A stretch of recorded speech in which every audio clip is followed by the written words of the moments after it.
Bonjour à tous et à toutes, c'est Badam pour vous présenter un nouvel épisode de Sapiens.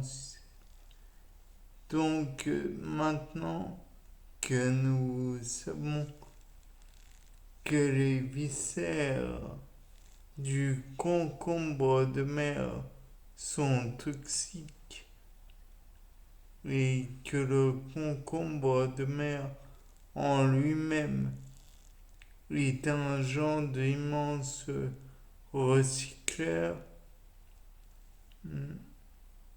il est intéressant de se demander en quoi les viscères de ce concombre de mer sont toxiques. Pour cela, on peut déjà chercher à savoir si c'est à cause d'une microflore des viscères qu'il est toxique. Dans ce cas, on pourrait peut-être essayer de prendre le tissu interne et de le laisser se développer sur un milieu minimum. Après, on pourrait aussi s'intéresser aux structures des cellules en question afin de voir s'il y a des structures qui produisent elles aussi des, des éléments toxiques.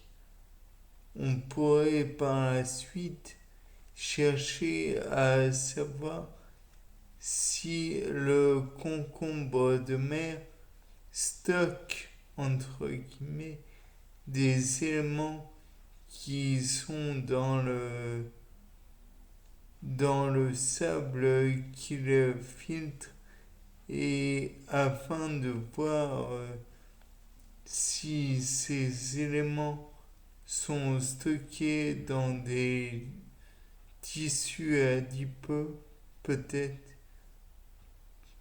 ou alors peut-être est-il capable de produire par lui-même avec des éléments quelconques, des mucus plus ou moins délétères et peut-être pourrait-il par voie de conséquence via ses entrailles être nocif au, pour la commande du vivant. Peut-être est-ce là une façon de se défendre de façon indirecte, dans le sens où l'individu qui s'attaquerait au concombre de mer pourrait finalement être, comment dire, empoisonné que parce il a mangé les éléments, les viscères en l'occurrence, du concombre de mer.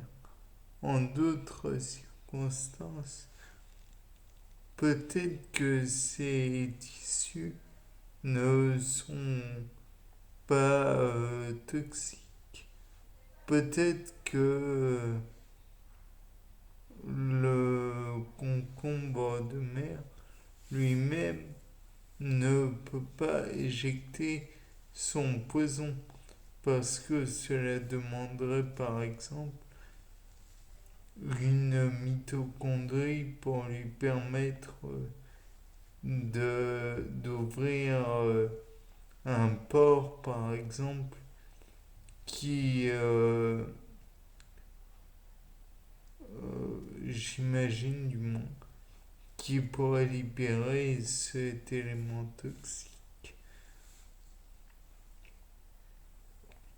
On pourrait aussi envisager que ce type d'élément toxique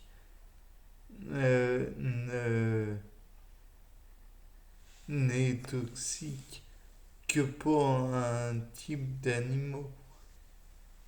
Par exemple, il faudrait le, que les viscères soient endommagés pour libérer l'élément toxique. En revanche, les événements de la division cellulaire, pour leur part, ne n'engendrerait peut-être pas cette, cette intoxication. Peut-être aussi que c'est via comment dire, l'eau environnante que la toxine est répartie dans le milieu. Peut-être qu'en milieu, comment dire, en milieu sec sur Terre, cette toxine resterait dans des tissus et que en fait c'est l'eau qui permet d'hydrolyser le contenant de ce qui contient la toxine. Peut-être aussi que si on élevait le concombre de mer dans des conditions où il n'a accès à aucune toxine ou élément de la toxine, il ne pourrait produire aucun élément toxique. Ou alors, au contraire, même dans un milieu dépourvu d'éléments toxiques, il pourrait produire des éléments toxiques. Bien, sur ce, c'était Podam pour un nouveau sapin en sucette. Au revoir.